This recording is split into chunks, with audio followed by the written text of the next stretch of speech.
Okay, today is the 15th of September 2020 and red letter day. I'm so excited. I got my first 6 prototypes from my supplier for my MERGS fuel caps. This is the one. I really hope this one goes. It's really sleek and just got that set screw, that hollow set screw in the top. But we've also got this one with the brass fitting sticking out the top. So really anxious to try out both of them.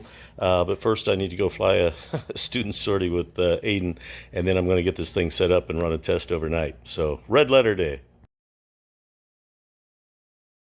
Okay, it's Wednesday the 16th of September 2020, and we're about to test our new MERGS fuel caps here that we received from our supplier after so long of working to develop those. We've got 2 types of caps, and this is the one with the completely internal combination vent valve and fuel shutoff valve for the external tank to keep it from overflowing when it's siphoning. So I'm going to try this one first, and I'll try the other one next. But today's going to be our operational testing of these new fuel caps. So we're just putting on a little bit of Teflon tape on the marine quick disconnect fuel fitting before we screw it into the top of our cap. Okay, there we have our fuel quick disconnect screwed into the top of our MERGS cap. So now I'm going to replace the original OEM cap for the iron horse generator with our new MERGS cap. And I'll just note, just before I put the new cap on, that the generator is not completely filled with gas, not right up to the brim, but it's pretty close. There's maybe half a cup of fuel that needs to come in before it's full to the brim. So I just screwed the MERGS cap onto the generator, and I must say that felt really good. I think we got the internal threads really nice. I'll be surprised if we have any leakage out of that. So our next step here is going to be to connect our quick disconnect fuel line from our fuel tank, which is of course mounted above our generator because we rely on gravity, on siphoning actions to get the fuel from the external tank down to the generator. So now I'm going to just connect our quick disconnect to the fuel fitting just like any outboard motor does any day of the week. Just note for testing purposes that our fuel cap is not shutting off. The shutoff valve is not working properly. It's overflowing right now. So I'm going to try tightening down the nut a little bit and see if I can get that to shut off the flow of fuel. Okay, I just gave our hollow Allen screw about a half a turn to tighten it up. Now I'm going to reconnect the quick disconnect and see.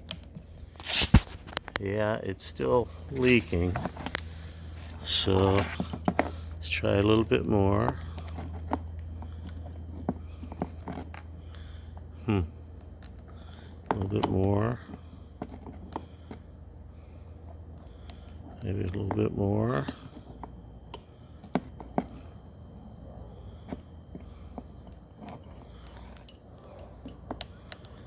Just a little bit more.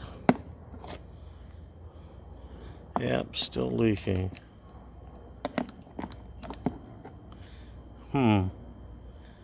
That seemed to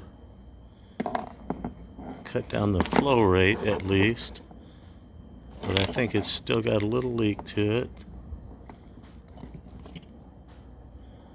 it. That might have stopped it. No, still a little bit. I can tell from the flow down the side, still getting a little bit of leakage. That's making it worse. I've over tightened it there a little bit, I think. So it is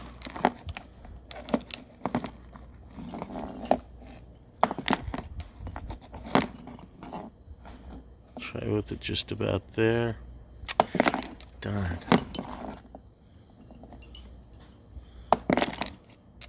Continue to loosen here in hopes of getting a seal.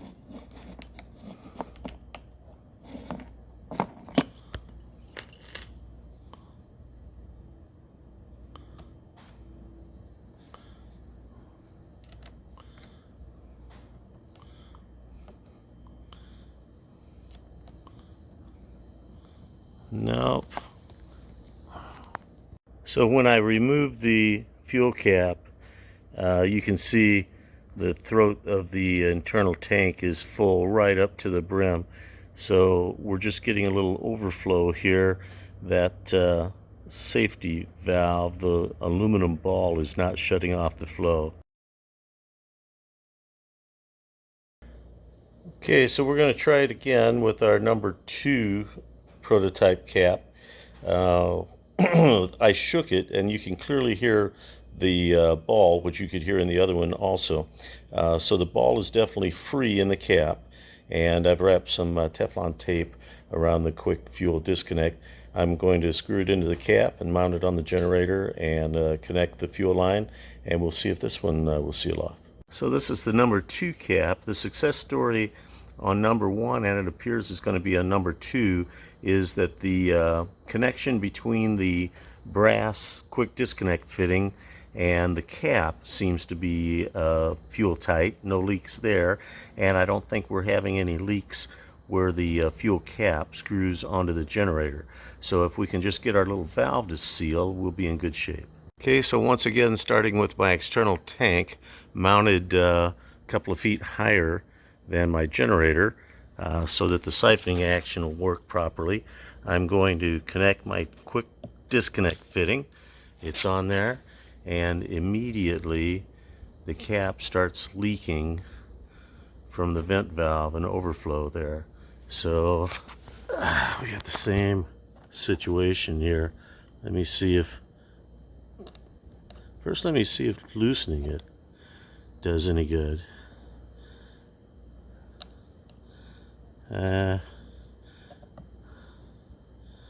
Nope, that's definitely not bringing any improvement. I probably got about one thread sticking out of the top of the cap.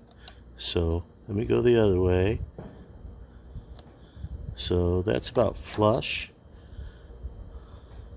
with the cap, and we're still getting overflow. Let me run it down a little bit more. It's still flowing. Still flowing. And I tightened it down too much, and now the flow has increased. So let me back that off.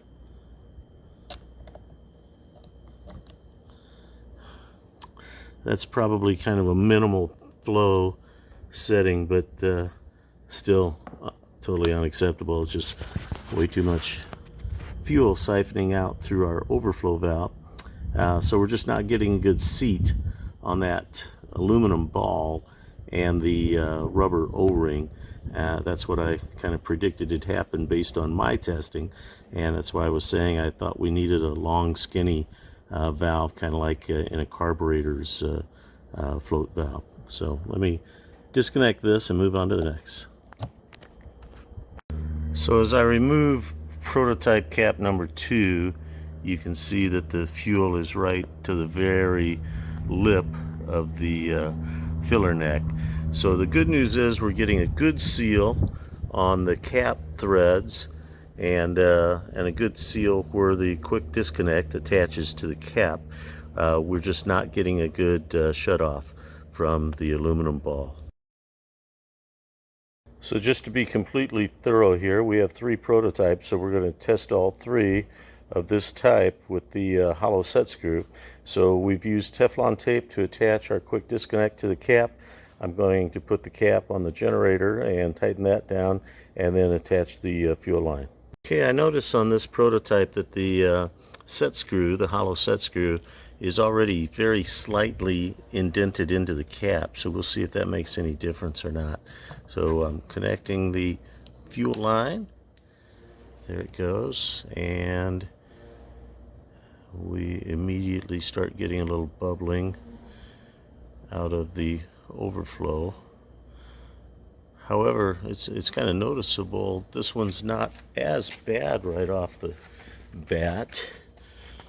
Oh, I don't know what's different about it other than maybe the others were not screwed in flush, so they weren't putting any pressure on the O-ring below, but it's definitely leaking. You can see we definitely have overflow coming out of that valve. Although this one is better than the other ones. It's not as bad as the others were. And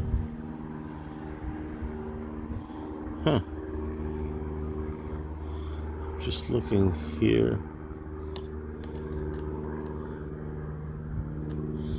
very slight adjustment. Sheesh.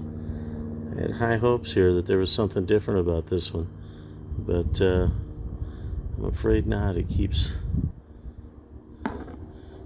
running out.